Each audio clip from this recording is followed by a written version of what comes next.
Era Martinez sat in the corner booth of Mama's Diner, her long auburn hair cascading over her shoulders as she sipped her black coffee. The small town of Millfield had become her sanctuary after 23 years of military service. Nobody here knew about her past, and that's exactly how she wanted it. The locals saw her as just another newcomer who kept to herself, occasionally helping at the community center and always ready with a kind word for anyone in need. The morning sun streamed through the checkered curtains, casting dancing shadows across her weathered hands. Those hands had done things most people couldn't imagine, had held weapons that could end lives, had saved soldiers from impossible situations. But here in Millfield, they simply held a coffee cup and occasionally turned the pages of a paperback novel. "More coffee, honey?" asked Betty, the 60-something waitress who had worked at Mama's Diner for longer than anyone could remember. Her beehive hairdo defied gravity, and her pink uniform had seen better decades. "Please," Sarah smiled, pushing her cup forward.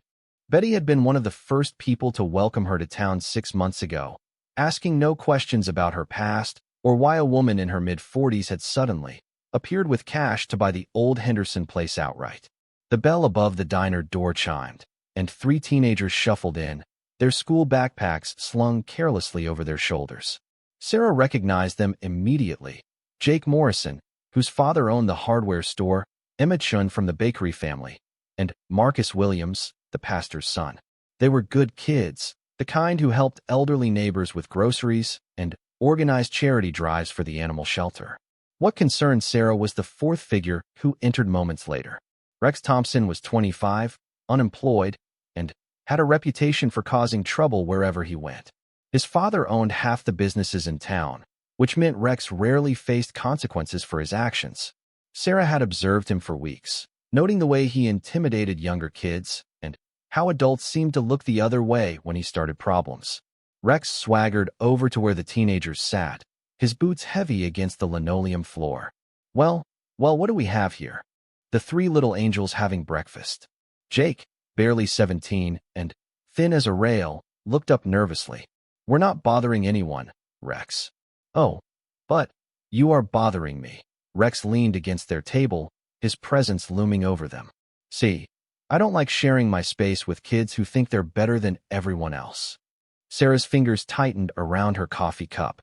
She had spent years learning to read dangerous situations, and every instinct told her this was about to escalate. The teenagers were scared, their body language screaming distress, while Rex fed off their fear like a predator. "Maybe we should go," Emma whispered, gathering her textbooks.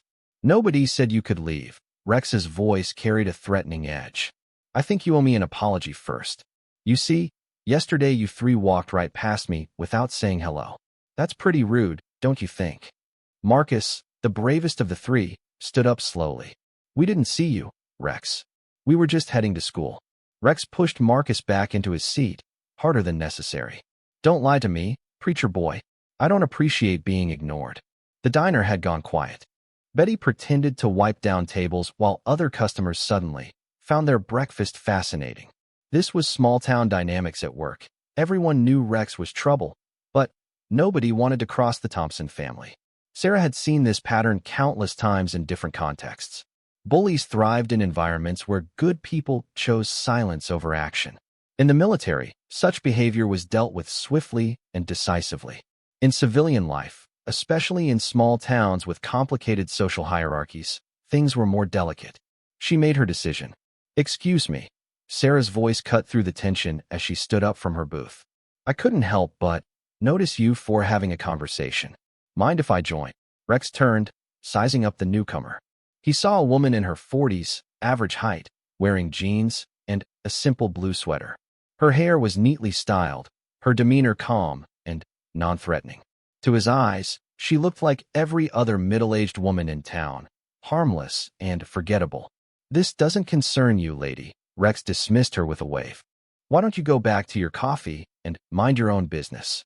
Sarah approached their table with measured steps, her posture relaxed but alert. Years of training had taught her to never telegraph her intentions. "Actually, I think it does concern me.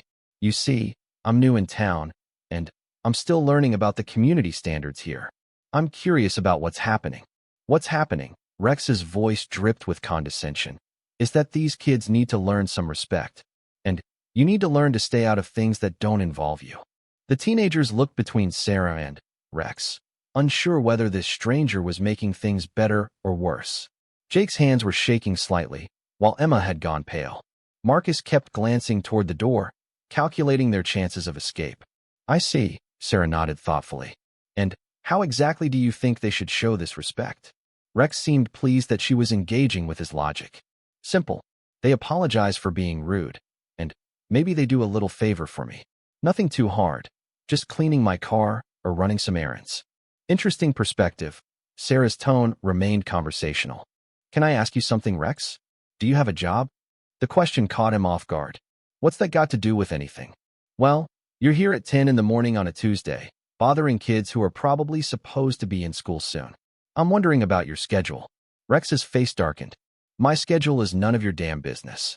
Language, Sarah said mildly. There are young people present. The absurdity of being scolded about his language while he was in the middle of intimidating teenagers made Rex angry in a way that was visible to everyone in the diner. His hands clenched into fists, and his voice rose. Listen, lady, I don't know who you think you are, but you need to back off right now. This is between me and these kids, and if you keep pushing, you're going to regret it. Sarah's expression didn't change, but something shifted in the atmosphere around her. It was subtle, the way she distributed her weight, the angle of her shoulders, the stillness that came over her features. To most observers, she looked the same. But Rex, despite his many flaws, had enough survival instinct to sense that something was different. Are you threatening me? Sarah asked, her voice still calm, but carrying a new quality that made everyone in the diner pay attention. I'm telling you facts, Rex blustered, but there was less certainty in his voice now. You don't want to mess with me. Ask anyone in this town. People who cross me end up sorry. Really? Sarah took a step closer to Rex, closing the distance between them. And how exactly do they end up sorry? For the first time in the confrontation, Rex seemed unsure. He was used to his reputation doing the work for him, to people backing down when he raised his voice and made vague threats. This woman wasn't backing down. If anything, she seemed to be getting more interested in the conversation. You don't want to find out, he managed. But I do want to find out, Sarah replied. I'm genuinely curious about what you think you could do to make me regret helping these kids. The teenagers were watching this exchange with growing amazement. Nobody had ever stood up to Rex Thompson like this. Adults in town either avoided him entirely or gave in to his demands to keep the peace. This stranger was actually challenging him, and he seemed to be losing ground. Betty had stopped pretending to work and was openly staring. Other customers were craning their necks to see what was happening. The morning routine of Mama's Diner had been completely disrupted by this unexpected confrontation. Rex realized he was in a corner. His usual tactics weren't working, and backing down in front of an audience would damage his reputation. He made the mistake that bullies often make when their bluff is called. He decided to escalate to actual violence. You want to find out? He snarled, reaching out to grab Sarah's arm. Let me show you what happens to people who don't mind their own business in this town.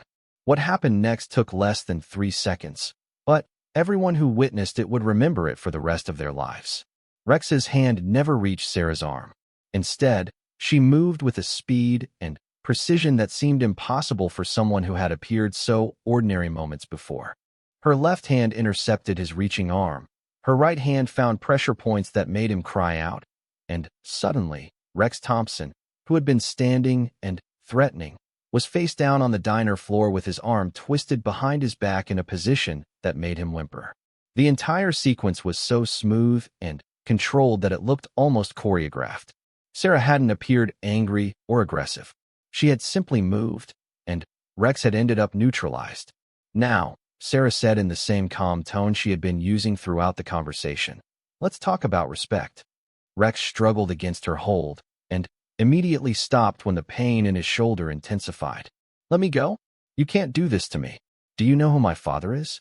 I'm sure your father is a fine man, Sarah replied. But right now, we're talking about your behavior. These kids were having breakfast and minding their own business. You decided to intimidate them because you were bored. That's not acceptable. This is assault. Rex gasped. I'll have you arrested. Really? Sarah's voice carried a note of genuine curiosity.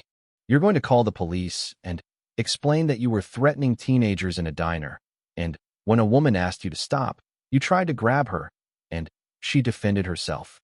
The logic was unassailable, and Rex knew it. Everyone in the diner had seen him escalate the situation.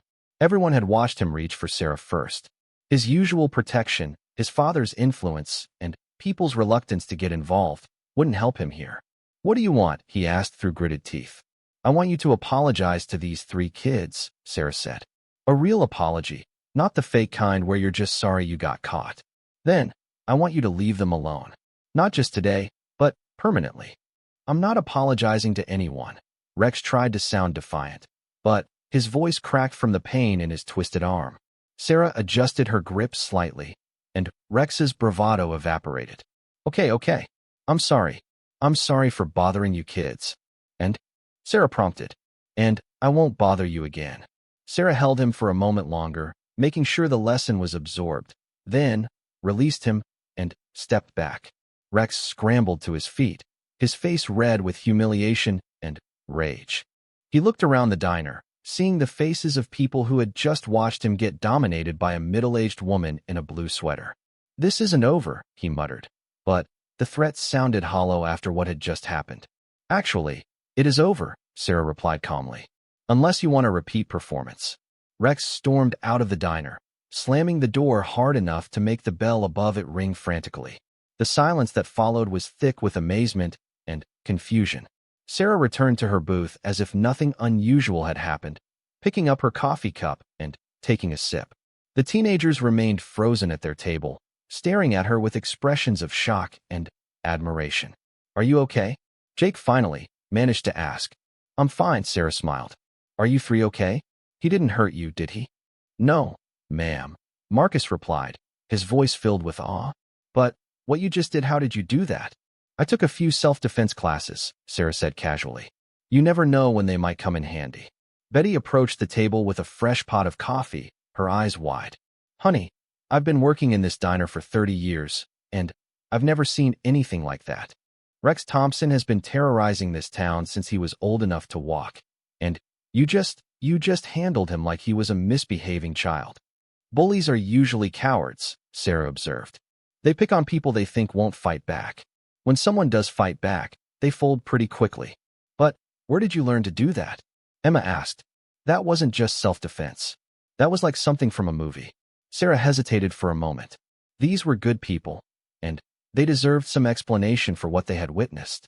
But her past was complicated, and the whole truth would raise questions she wasn't ready to answer. I was in the military for a while, she said finally. You learned things. The explanation seemed to satisfy the teenagers, though Betty looked like she wanted to ask more questions. Before anyone could probe deeper, the bell above the door chimed again, and Sheriff Morrison walked in. Sheriff Morrison was Jake's father, a decent man in his 50s who had been keeping the peace in Millfield for over 20 years. He was competent enough for a small town, but Sarah suspected he had never dealt with anything more serious than drunk drivers and domestic disputes. Morning, everyone, he said, his eyes scanning the room. Betty, I got a call about some kind of disturbance here. Nothing we couldn't handle, Sheriff, Betty replied, shooting a meaningful look at Sarah. Sheriff Morrison's gaze landed on his son. Jake, you okay? I'm fine, Dad.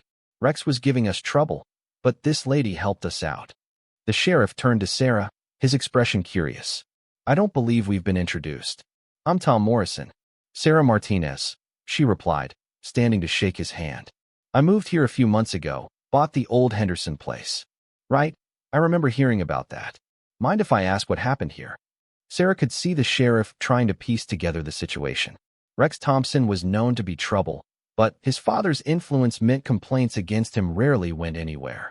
Now there was a stranger involved, and Sheriff Morrison was trying to figure out how to handle it diplomatically.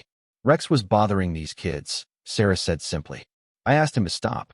He didn't want to stop, so I helped him understand why he should. Helped him how? Jake spoke up before Sarah could answer. Dad, she was amazing. Rex tried to grab her, and she put him on the ground like it was nothing. She didn't hurt him or anything. just showed him she wasn't going to be pushed around. Sheriff Morrison's eyebrows rose. Rex tried to grab you? He did, Betty confirmed. I saw the whole thing. That boy was working himself up to real trouble, and Sarah here just defended herself.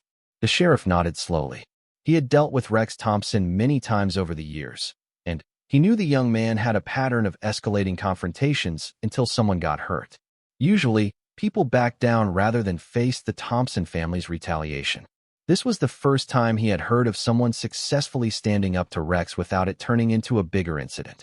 Well, Sheriff Morrison said finally, I appreciate you looking out for my boy and his friends. Rex give you any trouble when he left? He was embarrassed, Sarah replied. But he'll be fine. 3 weeks had passed since the incident at Mama's Diner, and life in Millfield had settled into an uneasy rhythm. Sarah Martinez continued her quiet routine, morning coffee at the diner, afternoon walks through town, evenings reading in her small house on the outskirts. But she could feel the weight of attention on her wherever she went. People nodded more respectfully when they saw her.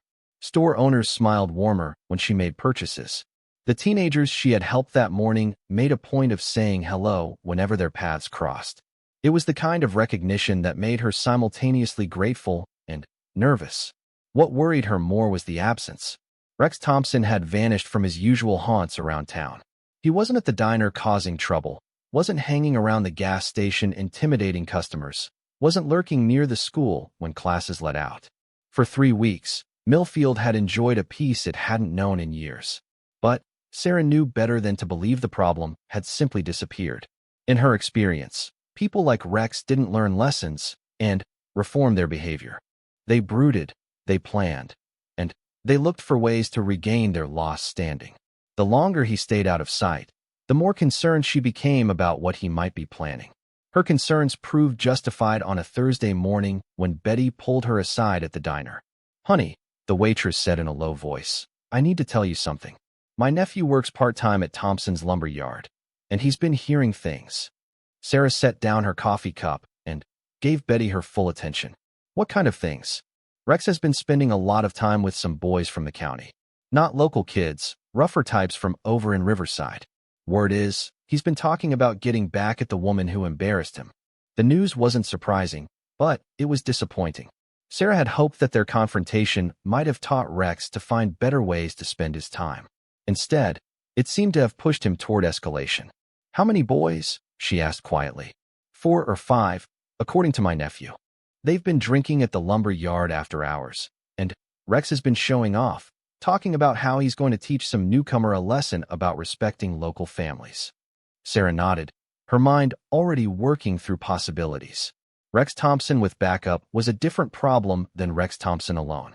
It wasn't a problem she couldn't handle, but it was one that might require her to reveal more of her capabilities than she was comfortable with. Betty, has your nephew heard any specifics about timing or plans?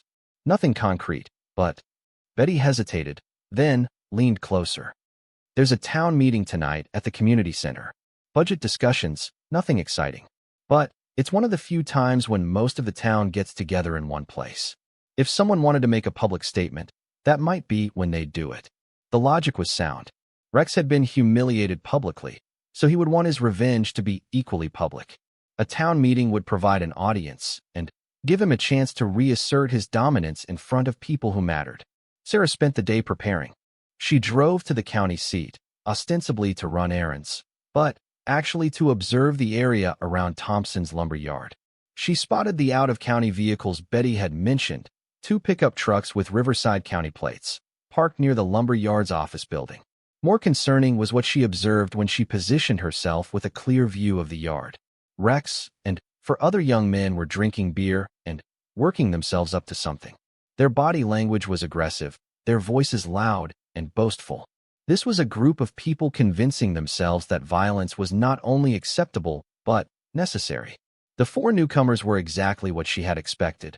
Unemployed 20-somethings with more attitude than sense, the kind of people who were attracted to conflict and willing to follow someone else's lead if it meant excitement and the chance to prove their toughness. Rex was clearly positioning himself as the leader, probably promising them easy money and an entertaining evening. As she watched, Sarah felt the familiar calm that came over her in the moments before action. She had hoped to live peacefully in Millfield, but peace sometimes required the willingness to fight for it. Tonight would test whether she could resolve this situation without completely destroying her cover. She returned home to make her own preparations. The house she had bought was modest and unremarkable from the outside, but Sarah had made certain modifications that most residents of Millfield would never have imagined. Hidden panels contained equipment she had hoped never to use again: tactical gear, communications equipment, and weapons that were definitely not standard for retired civilians. For tonight, she selected only the basics: a tactical vest that could be worn under her jacket, a secure radio, and her service pistol, which she had maintained despite having no official reason to carry it. She dressed in dark jeans and a black sweater, nothing that would seem unusual for an evening meeting, but practical for movement if the situation deteriorated. The Millfield Community Center was a converted barn that served as the town's gathering place for everything from wedding receptions to emergency shelter during storms. By 7 o'clock, it was filling with the usual collection of residents who attended town meetings: older folks with strong opinions about municipal spending, business owners concerned about regulations, and a smattering of younger families fulfilling their civic duties. Sarah arrived early and positioned herself near the back of the room, where she had clear sight lines to all entrances and easy access to exits. Her years of training had taught her to always control her environment when possible, and tonight she sensed that control would be essential. Mayor Patricia Henley called the meeting to order at 7:15. She was a competent woman in her 60s who had been managing Millfield's modest affairs for nearly a decade. Tonight's agenda was routine, budget reviews, permit applications, a discussion about repairs to the town's aging water system. For 45 minutes, the meeting proceeded normally. Residents debated the merits of various expenditures, questioned line items in the budget, and offered opinions about municipal priorities. Sarah found herself genuinely interested in the workings of small-town democracy, so different from the command structures she was accustomed to. Then, the doors at the front of the room burst open, and Rex Thompson walked in with his 4 companions. The change in atmosphere was immediate.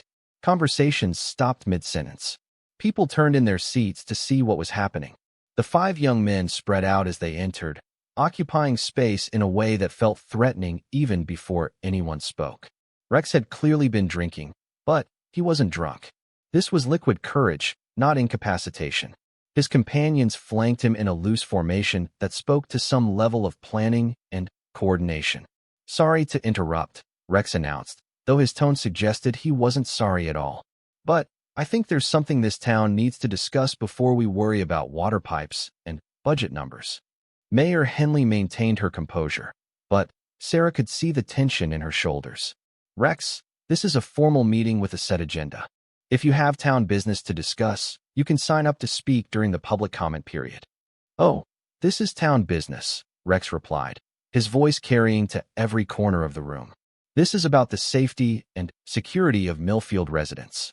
Specifically, it's about dangerous strangers who come to our town and assault longtime residents." Sarah felt every eye in the room trying to locate her without being obvious about it. Most people had heard some version of what had happened at the diner, but few had witnessed it directly. Now Rex was going to present his version of events, and she would have to decide how to respond. "That's a serious accusation," Mayor Henley said carefully. "Perhaps you should file a complaint with Sheriff Morrison?" "Sheriff Morrison is part of the problem," Rex shot back. "His son was involved in the incident, so he can't be objective. That's why I'm bringing this to the whole community." He turned to face the assembled residents, performing for an audience now. 3 weeks ago, I was having a conversation with some local kids at Mama's Diner. Just talking, nothing more. A stranger, someone who's been in our town for less than a year, decided to assault me. Physically attacked me without provocation. The murmurs that rippled through the crowd were predictable. Some people knew better, but others were hearing this version for the first time. Rex was presenting himself as the victim, and some residents were beginning to nod along with his narrative. "She used some kind of martial arts or military training to hurt me," Rex continued. "Made threats about what would happen if I didn't do what she wanted. And when I tried to defend myself, she humiliated me in front of the whole town." Sarah remained seated, her expression calm. She had dealt with propaganda and disinformation campaigns in various forms throughout her military career. The best response was often to let the liar finish his story before presenting the truth. The point is, Rex was building to his climax now. We have a dangerous individual living among us. Someone with military training who's willing to use violence against longtime residents. Someone who thinks her background gives her the right to threaten people and impose her will on our community. He gestured toward the back of the room where Sarah sat. I think Sarah Martinez needs to explain to all of you what kind of training she has and why she thinks it's acceptable to attack people in this town. Now every head turned openly toward Sarah. She could see the range of expressions: curiosity, concern, support, suspicion. These were good people caught in an uncomfortable situation, trying to figure out who to believe and what to do.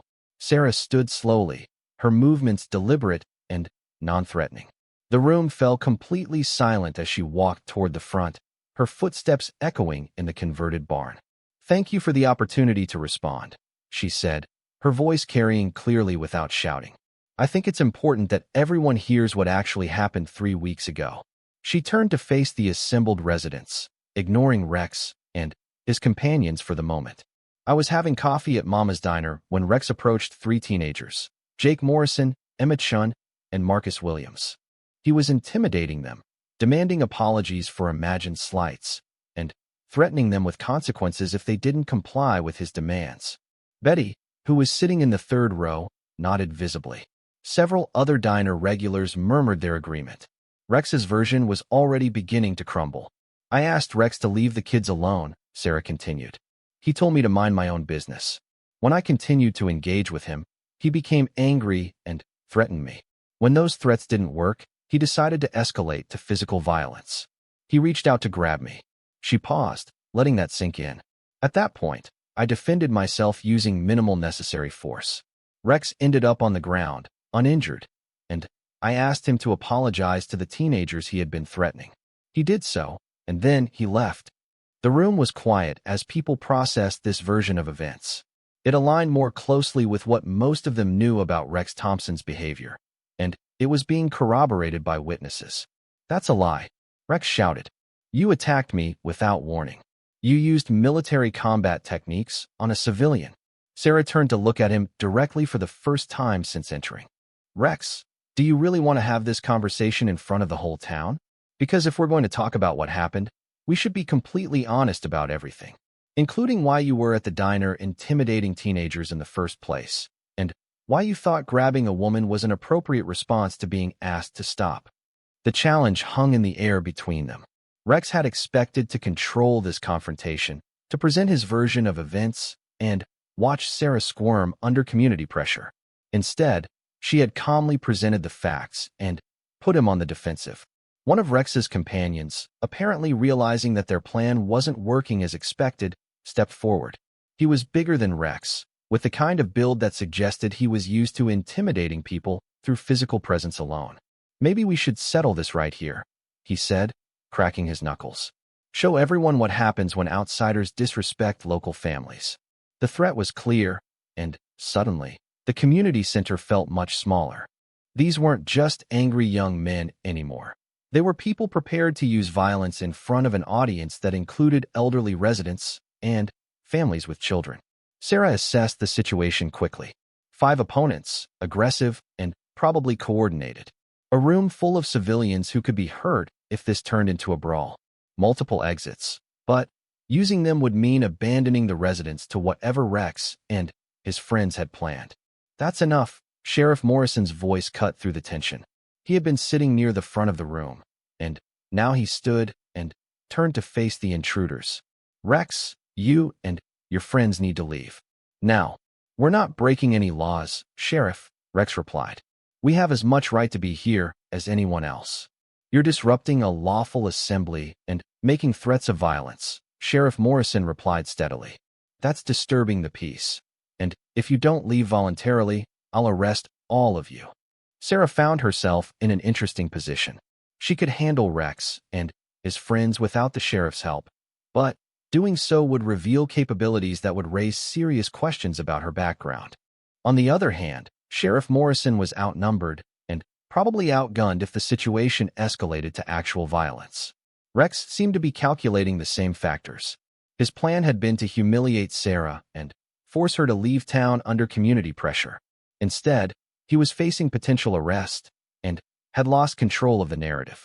But he had brought backup specifically because he expected resistance, and backing down now would leave him in a worse position than when he started. "We're not going anywhere," he said finally.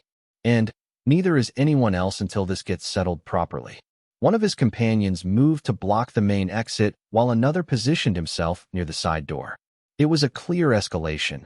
They were now preventing people from leaving, which transformed this from a disruption into something much more serious. Sarah saw elderly residents looking around nervously, parents pulling their children closer, and Mayor Henley reaching for her phone to call for backup. The situation was deteriorating rapidly, and soon someone was going to get hurt. She made her decision. "Rex," she said, her voice cutting through the growing murmur of concerned voices. "You wanted to know about my military background? You wanted to understand what kind of training I have." He turned toward her, sensing opportunity. "Yeah, I think everyone deserves to know what kind of person is living in their community." Sarah smiled, but it wasn't a warm expression. "I served in the United States Navy for 23 years. I retired with the rank of Rear Admiral. My specialty was special operations, and I led teams in some very dangerous places around the world." The room went dead silent. Even Rex's companions seemed taken aback by this revelation. A retired admiral was not what they had expected when they decided to intimidate the quiet woman from the diner. "But that's not the important part," Sarah continued. "The important part is what I learned during those 23 years about leadership, about protecting people who can't protect themselves, and about dealing with bullies who think intimidation and violence are acceptable solutions to their problems." She took a step toward Rex, and despite having 4 backup companions, he instinctively stepped back. "So here's what's going to happen," Sarah said, her voice carrying the authority that had once commanded respect from some of the most dangerous people in the world. "You and your friends are going to leave this meeting. You're going to leave these people alone. And you're going to find something better to do with your time than threatening teenagers and disrupting community gatherings. And if we don't..." Rex's voice was shakier now, but he was committed to his course of action. Sarah's smile widened slightly. "Rex, I spent 2 decades dealing with people much more dangerous than you and your friends. I dealt with terrorists, enemy soldiers, and criminals who would eat you for breakfast. Do you really want to find out what I'm capable of when someone threatens innocent people?" The threat was delivered so calmly, so matter-of-factly, that it carried more weight than any amount of shouting or posturing could have achieved. This wasn't an angry woman making empty threats. This was a professional warrior explaining the consequences of poor decision-making. Rex looked around the room, seeing the faces of POO days after the community center confrontation. Sarah was working in her garden when she noticed the black SUV parked across from her driveway. It had government plates and tinted windows, the kind of vehicle that screamed federal agency to anyone who knew what to look for. She had been expecting this visit since the moment she revealed her rank at the town meeting.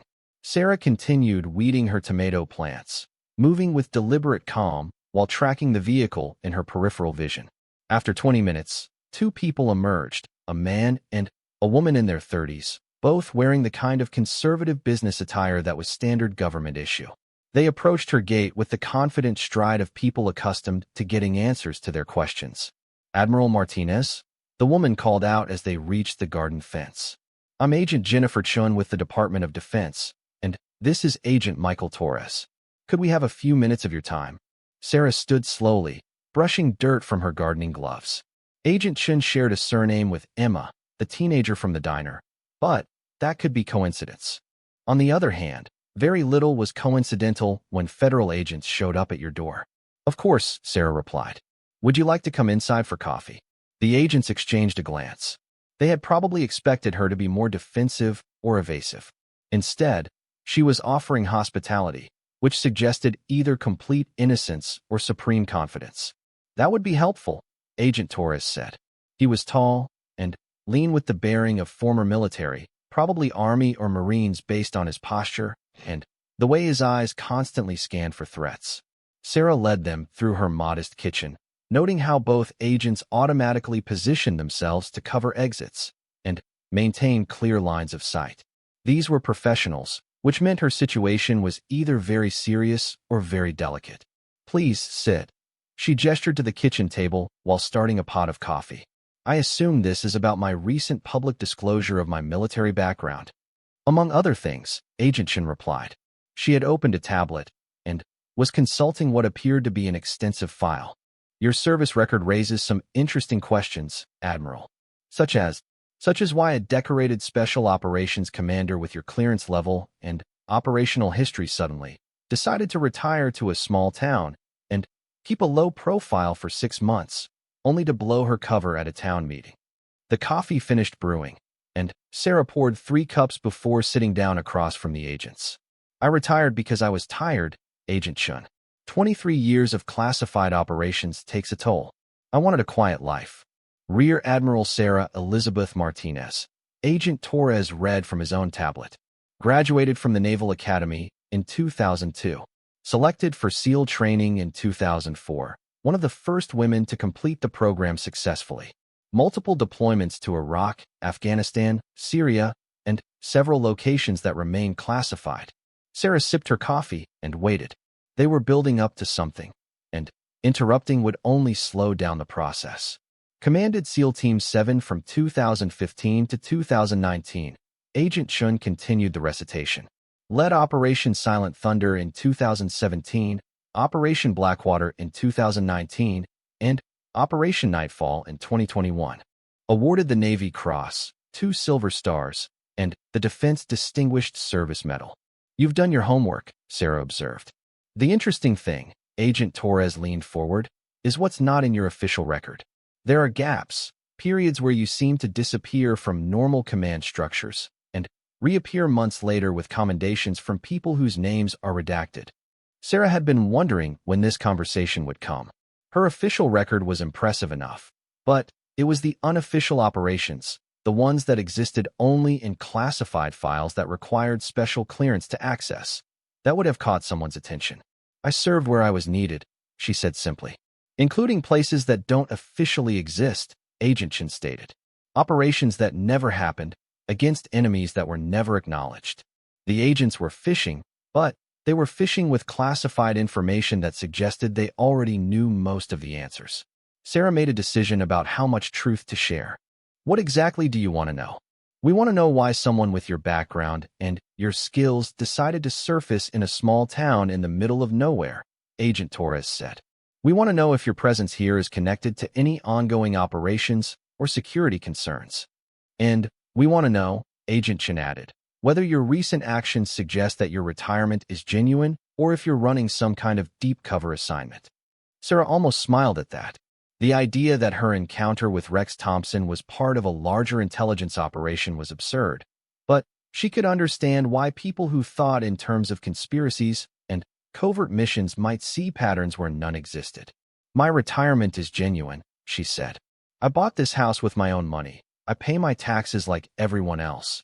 And my most exciting activity before last week was arguing with the hardware store clerk about fertilizer prices." "But you're not just any retiree," Agent Torres pointed out.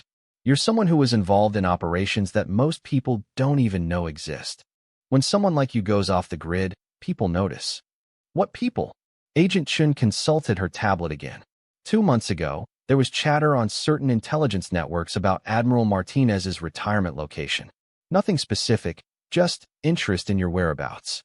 This was news to Sarah, and unwelcome news at that. Her retirement should have been completely routine from an intelligence perspective. She had submitted all required paperwork, undergone the standard debriefings, and followed proper procedures for transitioning classified personnel to civilian life. "What kind of interest?"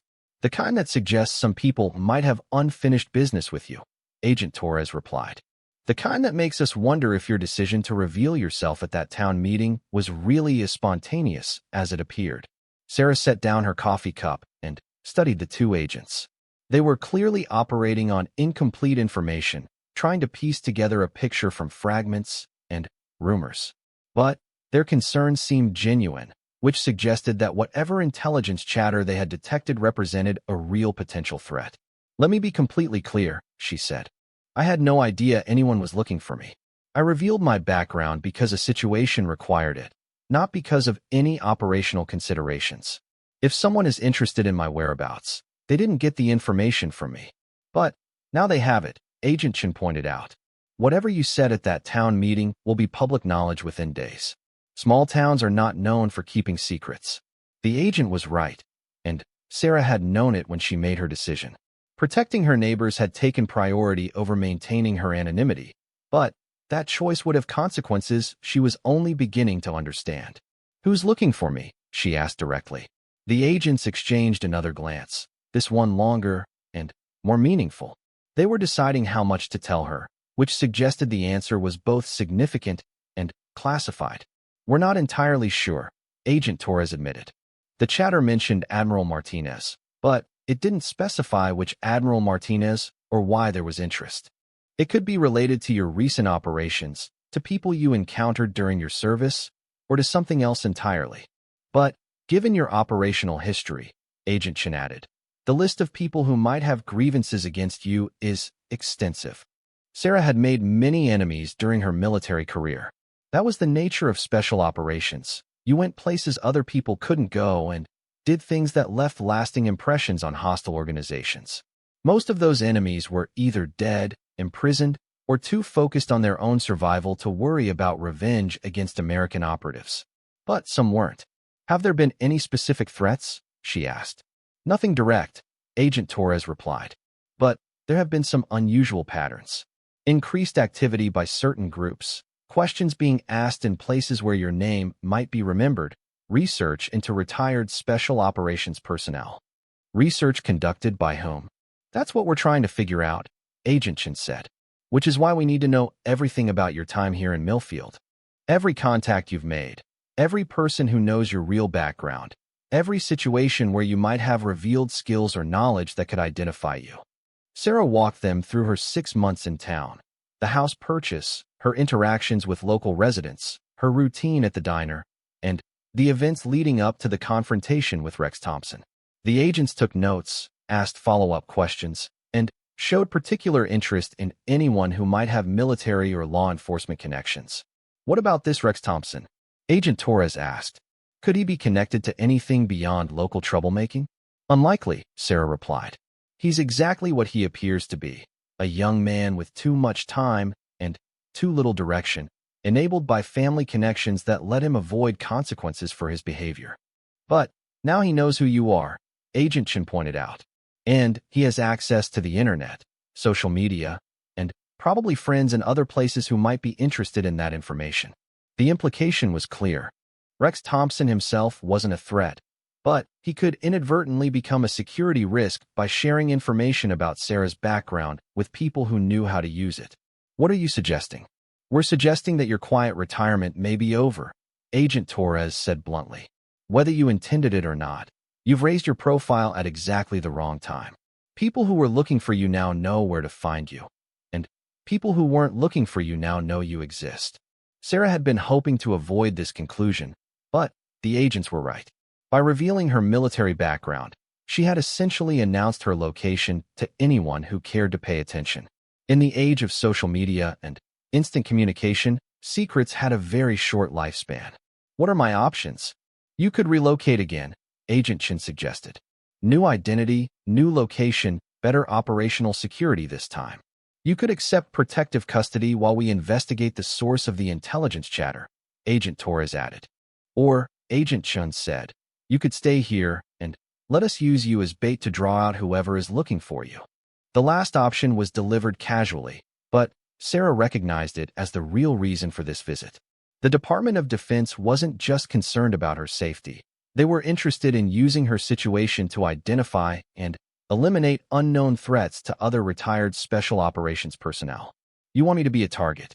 "We want to resolve a security concern," Agent Torres corrected. "If someone is actively searching for retired special operations officers, that represents a threat to multiple personnel. You happen to be in a position where we can control the variables and monitor the situation." And if these unknown threats decide to eliminate the target rather than capture her, then we learn something important about their capabilities and intentions. Agent Chun replied matter-of-factly.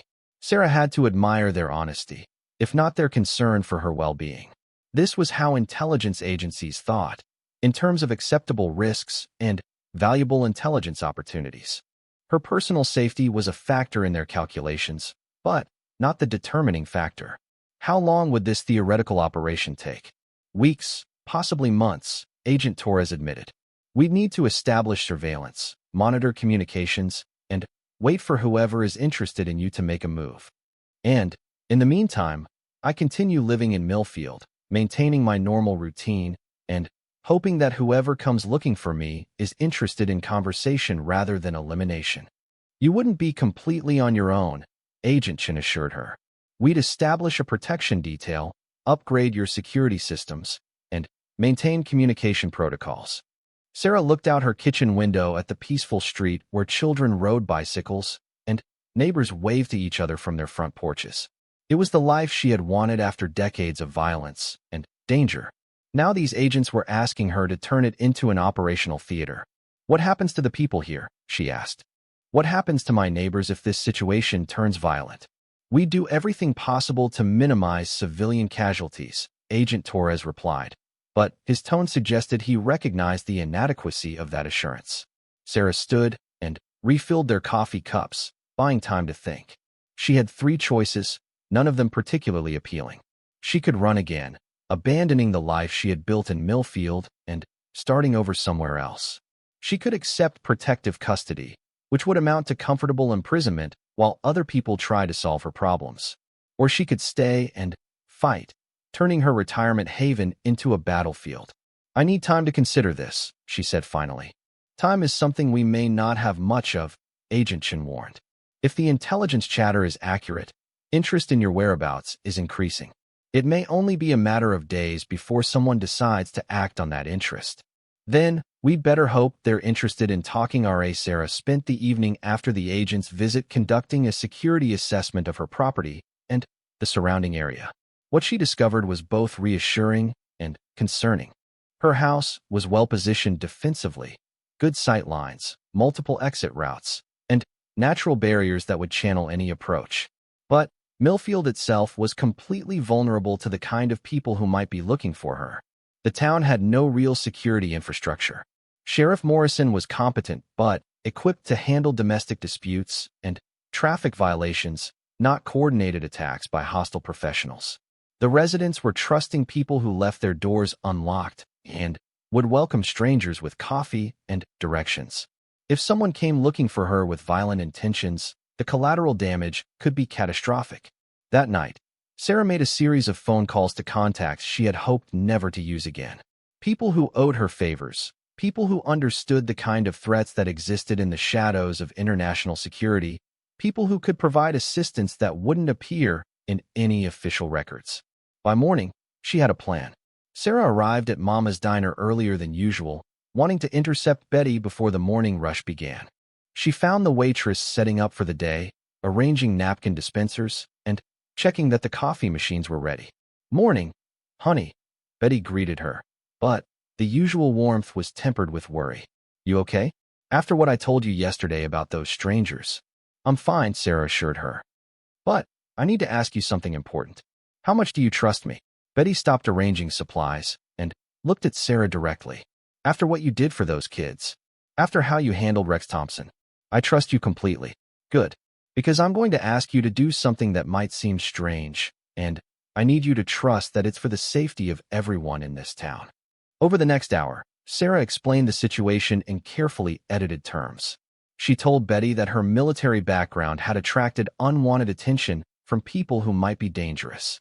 She didn't mention specific operations or classified details, but she made it clear that the threat was real and immediate. "What do you need me to do?" Betty asked without hesitation. "I need you to help me coordinate with other business owners and community leaders. We need to establish a communication network and some basic security measures without creating panic or making it obvious what we're doing." Betty nodded slowly. "You're talking about protecting the town." I'm talking about making sure that if dangerous people come looking for me, the residents of Millfield don't get caught in the crossfire. Within 3 hours, Sarah had discreet meetings with Mayor Henley, Sheriff Morrison, the owners of the hardware store and pharmacy, and the principals of both the elementary and high schools. She told each of them the same edited version of the truth, that her military background had attracted dangerous attention, and that the town needed to be prepared for potential trouble. The response was everything she had hoped for and more. Sheriff Morrison immediately contacted the county sheriff's department and the state police, establishing protocols for rapid backup if needed. Mayor Henley activated the town's emergency communication system and began preparing evacuation procedures that could be implemented quickly and quietly. The hardware store owner, Jim Morrison, Sheriff Morrison's brother, offered to coordinate with other business owners to establish safe rooms and emergency supplies. The school principals worked out plans to secure their buildings and protect students if a threat materialized during school hours. Most importantly, everyone agreed to maintain normal routines while implementing these security measures. The goal was to make Millfield look like the same peaceful small town it had always been, while actually turning it into a place where hostile visitors would find themselves at a serious disadvantage. By afternoon, Sarah's informal security network was in place. But she knew that preparations alone wouldn't be enough. She needed to identify the source of the threat before it arrived in Millfield. She called Agent Chun using the contact information provided the day before. "Agent Chun, this is Sarah Martinez. I need a favor. Admiral, have you made a decision about our proposal?" "I'm staying in Millfield," Sarah replied. "But I want to do this smart. I need intelligence about who's looking for me and what their capabilities might be. We're working on that, but intelligence gathering takes time." "I don't have time," Sarah said firmly. "Betty at the local diner says strangers were asking questions about me yesterday. That means whoever is interested in my whereabouts is already moving." There was a pause on the other end of the line. "What kind of strangers?" "Professional-looking people who made Betty nervous. She's been dealing with travelers and salespeople for 30 years, and she knows the difference between normal visitors and people who are fishing for information." "We'll investigate," Agent Chin promised. "But, Admiral, if hostiles are already in the area, you should consider relocating immediately." "Not happening," Sarah replied. "These people welcome me into their community. I'm not abandoning them because my past is catching up with me." That evening, Sarah received confirmation that her instincts had been correct. Jim Morrison called her at home with troubling news. "Sarah, I've got something you need to know. I was talking to my supplier in the county seat today, and he mentioned some unusual customers at his store yesterday. 3 men buying supplies, rope, duct tape, zip ties, that kind of thing. Nothing illegal, but the combination was odd. What made him remember them? They paid cash, which is unusual for that quantity of supplies. And they asked specific questions about local roads and remote properties. My supplier thought they might be contractors or something, but contractors usually have company accounts and don't need detailed directions to isolated areas." Sarah felt the familiar tingle of adrenaline that preceded action. Professional kidnappers or assassins would need supplies exactly like the ones Jim had described, and they would want to know about isolated locations where they could work without interruption. "Did your supplier get a description of these men?" "Late 20s or early 30s, physically fit, well-dressed, but not local. One of them had an accent, maybe Russian or Eastern European. They were driving a dark sedan with out-of-state plates. The description fit the profile of international operatives, the kind of people who specialized in tracking down retired intelligence officers and either extracting information or eliminating threats. Sarah had encountered their type many times during her military service, usually on the receiving end of their attention. "Jim, I need you to do something for me. Call everyone we talked to today and activate the communication network. Use the code word thunderstorm. That means potential immediate threat. Implement security measures, but maintain normal appearance." "Are these the people you were worried about?" "Probably," Sarah replied. "But don't worry. We're ready for them." After hanging up, Sarah made her final preparations. She changed into tactical clothing, checked her weapons, and reviewed the defensive positions she had identified around her property. If these people were coming for her tonight, she would be ready. But first, She needed to make sure they couldn't use the town against her. Sarah drove through Millfield as darkness fell, noting the subtle changes that indicated her security network was functioning. Lights stayed on longer in key buildings. Cars were parked in positions that would block certain routes while keeping others open. People were visible in windows and on porches, creating the appearance of normal evening activity while actually maintaining surveillance of approaches to the town. To casual observers, Millfield looked exactly like it always did. To trained professionals, it would look like a potential trap, which was exactly the impression Sarah wanted to create. She returned to her house and settled in to wait. Her phone buzzed with a text message from an unknown number. "We know where you are. Come alone to the old quarry on Route 47 at midnight, or we start with your neighbors." Sarah stared at the message for a long moment, then typed a reply. "See you there." But she had no intention of going alone. At 11:30, Sarah left her house through the back door and made her way to a predetermined position overlooking the old quarry. The abandoned stone quarry was 3 miles outside of town, isolated enough for the kind of conversation her visitors apparently wanted to have. She wasn't surprised to find that she wasn't the only person taking an interest in the location. Agent Torres materialized from the darkness beside her, his movements so quiet that even her trained senses barely detected his approach. "Admiral," he whispered, "we need to talk." "About what?" "About the fact that you're walking into an obvious trap, and about the fact that we've identified at least 6 hostiles in the area around this quarry." Sarah adjusted her night vision scope and surveyed the quarry below. 6 seems low. I count 8, plus probably 2 more in overwatch positions we haven't spotted yet. Agent Torres followed her gaze and swore softly. "You're right. Thermal imaging shows heat signatures we missed on the initial surveillance." "Who are they?" "Based on intercepted communications, we think they're Bratva, Russian organized crime with intelligence connections. The kind of people who take contracts to eliminate inconvenient former government employees." Sarah wasn't surprised. She had disrupted several Russian operations during her military career, including one that had cost their organization significant money and prestige. Revenge was a powerful motivator, and the Bratva had long memories. "What's the plan?" she asked. "Officially, we wait for backup and then attempt to negotiate a peaceful resolution," Agent Torres replied. "Unofficially, there are 2 snipers in position on the ridge across the quarry, and Agent Chun is coordinating with local law enforcement to seal off all escape routes. And if negotiation doesn't work, then we find out if you're as good as your reputation suggests." Sarah smiled in the darkness. After months of quiet retirement, the prospect of returning to action was both terrifying and exhilarating. She had missed the clarity that came with clearly defined enemies and straightforward objectives. "Agent Torres," she said softly, "I'm better than my reputation suggests. My reputation is based on the operations people know about." At exactly midnight, Sarah's phone rang. The voice on the other end spoke English with a heavy accent. "Admiral Martinez, you came alone, as requested." "I'm here," Sarah replied, though she made no move to reveal her position. "Good. Walk down to the quarry floor. Slowly, with your hands visible. Before I do that, I have a question. What do you want?" "We want you to answer for crimes committed again." The quarry floor was a natural amphitheater carved from decades of stone extraction, with steep walls rising on 3 sides and a single access road that could be easily blocked. For the Russians, it was the perfect location for an interrogation that could become an execution. For Sarah Martinez, it was a tactical nightmare that would require every skill she had developed over 23 years of military service. As she descended the slope, Sarah counted positions and calculated angles. 8 hostiles confirmed, possibly 10. Professional spacing and discipline. Night vision equipment and automatic weapons. This wasn't a hastily organized revenge operation. This was a carefully planned military action.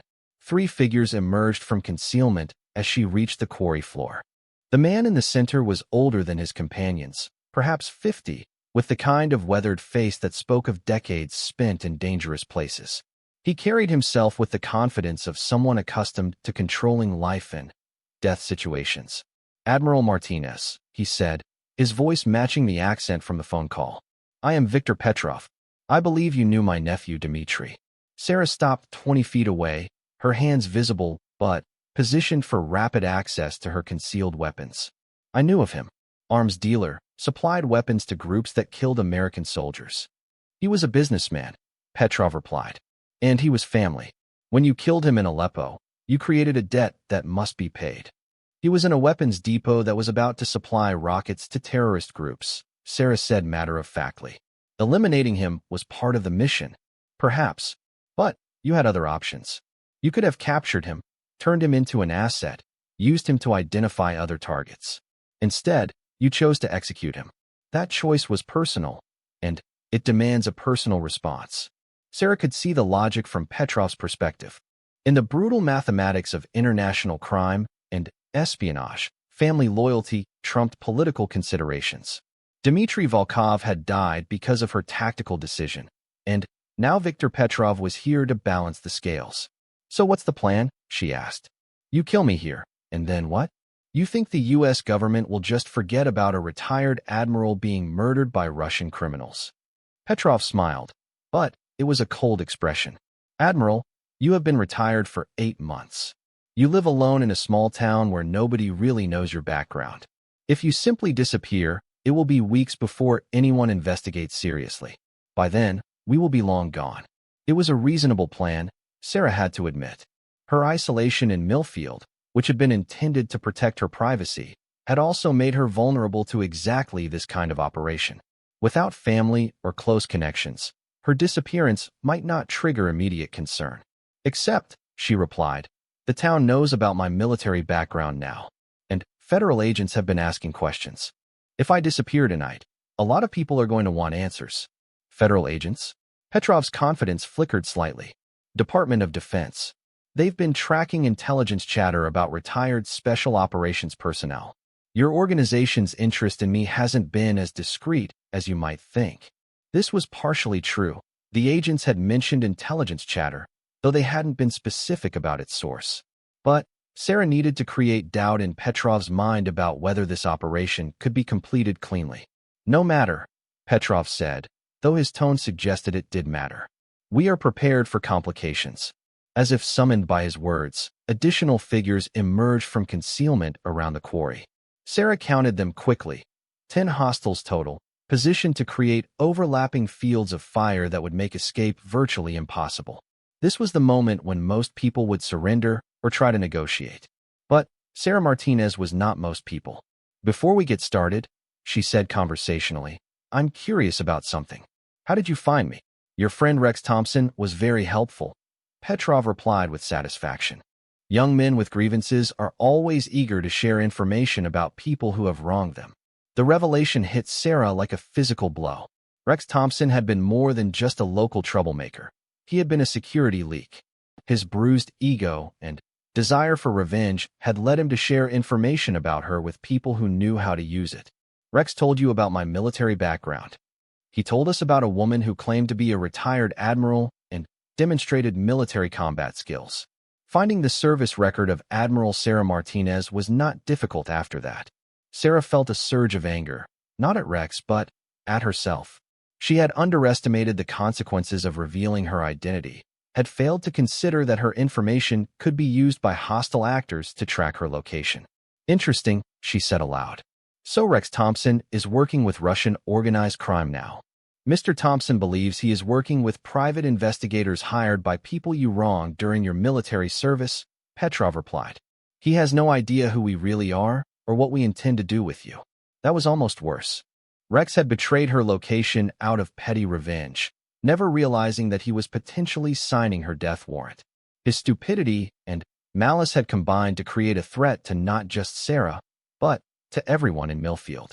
Well, Sarah said, shifting her weight slightly to improve her position, I appreciate the information. It's always good to know how security was compromised. Admiral, Petrov's tone became more serious. You are outnumbered 10-1, surrounded, and outgunned. This conversation can end in 2 ways, with you providing information about other American operations that affected our organization, followed by a quick death, or with you refusing to cooperate and experiencing a much longer and more painful end to your life. Sarah checked her watch. Agent Torres had said backup would arrive in 3 minutes, and nearly 4 minutes had passed. Either the federal support was delayed, or they were waiting for a signal to move. You know what the funny thing is? She said to Petrov. I actually did have other options in Aleppo. I could have captured your nephew, could have turned him into an intelligence asset. But you're wrong about my motivation. Oh, I didn't kill Dmitry Volkov for personal reasons. I killed him because he was about to escape, and because letting him live would have meant more dead American soldiers. It was a tactical decision based on operational priorities. That makes it worse, Petrov replied. It means you considered his life expendable. Our organization during your military service. You cost us money, you cost us people, and you cost us reputation. These things must be balanced.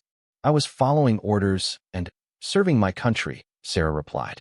If you have a problem with American foreign policy, take it up with the State Department. The man laughed, but there was no humor in the sound. Admiral, you were not following orders when you killed Dmitry Volkov in Aleppo. That was personal choice, and personal choices have personal consequences. Sarah remembered Volkov, a Russian arms dealer who had been supplying weapons to terrorist groups. She had eliminated him during an operation to destroy his weapons cache, but his death had been a tactical decision, not a personal vendetta. Volkov was a legitimate military target, she said. Volkov was Dmitry's nephew, the voice replied. And Dmitry Volkov does not forget debts. Now the pieces fell into place. This wasn't about military operations or intelligence gathering. This was about family revenge, which made the situation both more personal and more dangerous. Family vendettas didn't end with negotiated settlements. So what happens now? Sarah asked. Now you come down to the quarry floor, and we discuss how you will pay for what you took from us. Sarah looked at Agent Torres, who was monitoring radio communications from the backup teams. He held up 3 fingers, 3 minutes until additional support arrived. I'll be right down, Sarah told her phone, then ended the call. Admiral, Agent Torres whispered urgently, 3 minutes. Can you stall them that long? Sarah was already moving, working her way down the slope toward the quarry in a pattern designed to make her difficult to track while keeping the hostiles visible. Agent Torres, she replied softly into her radio. In 3 minutes, this will all be over. What the Russians didn't know was that Admiral Sarah Martinez had never lost a firefight. What they were about to discover was why. Other than shooting, Sarah replied. The agents finished their coffee and prepared to leave, providing her with contact information and emergency protocols. They would be monitoring the situation whether she agreed to their operation or not, but her cooperation would make their job significantly easier. After they left, Sarah sat in her quiet kitchen and contemplated the ruins of her peaceful retirement. She had spent 6 months building a life in Millfield, forming connections with good people who deserved better than to be caught in the crossfire of her past actions. But running away would only postpone the problem, and protective custody would mean living as a prisoner for an indefinite period. If someone was really looking for her, they would eventually find her regardless of where she hid. At least here, she would be fighting for something worth protecting. The people of Millfield had shown her kindness and acceptance. They deserved the same protection she had provided to strangers in foreign countries during her military service. Her phone rang, interrupting her thoughts. The caller ID showed Betty from the diner. Sarah, honey. Betty's voice was tight with worry. I need to tell you something. There are strangers in town asking questions about you. Professional-looking people who don't feel right. I think you might be in trouble. Sarah looked out her window at the peaceful street and made her decision. Some things were worth fighting for, and sometimes the best defense was to stand your ground and dare your enemies to come find you. Thanks for the warning, Betty, she replied. But I think I can handle it. She hung up the phone and began planning for war. PLE he had grown up with, people who now knew they were watching a retired admiral deal with a local troublemaker. The power dynamic had shifted completely, and there was no path forward that would restore his lost prestige. This isn't over, he muttered, but the words sounded hollow even to him. Actually, it is over, Sarah replied. But if you ever want to discuss it further, you know where to find me. Rex and his companions filed out of the community center, their grand plan reduced to a humiliating retreat. As the doors closed behind them, the room erupted in conversation, excited, nervous, amazed chatter as residents processed what they had just witnessed. Mayor Henley called for order, but it took several minutes for the meeting to resume any semblance of normalcy. Sarah returned to her seat in the back, but she could feel the weight of attention that would follow her for a long time to come. Her cover as a quiet retiree was thoroughly blown. Now everyone in Millfield knew that Sarah Martinez was a retired admiral with special operations experience. That knowledge would spread beyond the town limits, and eventually, it might reach people who remembered her real service record and the classified operations she had led. But as she looked around the room at the relieved faces of her neighbors, Sarah realized she didn't regret her choice. Some things were more important than maintaining cover. Sometimes the right thing to do was stand up and be counted, regardless of the personal cost. The meeting resumed, but Sarah's mind was already working on the implications of what had just happened. Her quiet life in Millfield was over, but maybe that wasn't entirely bad. Maybe this community needed someone with her skills and experience. Maybe she could do more good by being open about her background than by hiding in the shadows. Either way, there was no going back now. The question was what came next. Young men like that need to learn boundaries. Sometimes a little humiliation is the best teacher. The sheriff smiled at that. You might be right about that. Listen, if he gives you any more problems, you let me know. I know his father has influence in this town, but threatening people is still against the law. I don't think that will be necessary, Sarah said. I believe Rex and I understand each other now. After the sheriff left with his son and the other teenagers headed to school, the diner slowly returned to normal. But Sarah could feel the change in how people looked at her. Word would spread quickly in a town like Millfield. By afternoon, everyone would know about the stranger who had stood up to Rex Thompson and won. As she finished her coffee, Sarah reflected on what had happened. She had tried to keep a low profile, to blend in and avoid attention. But sometimes situations arose where staying hidden meant watching good people suffer. She had made her choice, and now she would have to live with the consequences. The problem with using skills like hers was that people started asking questions. Military training was one thing. Lots of people served in the armed forces. But what she had done to Rex required expertise that went beyond basic combat training.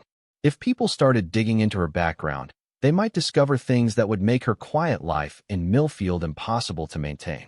Still, as she watched Jake Morrison and his friends walking safely to school through the diner window, Sarah felt no regret about her actions. Some things were more important than maintaining cover.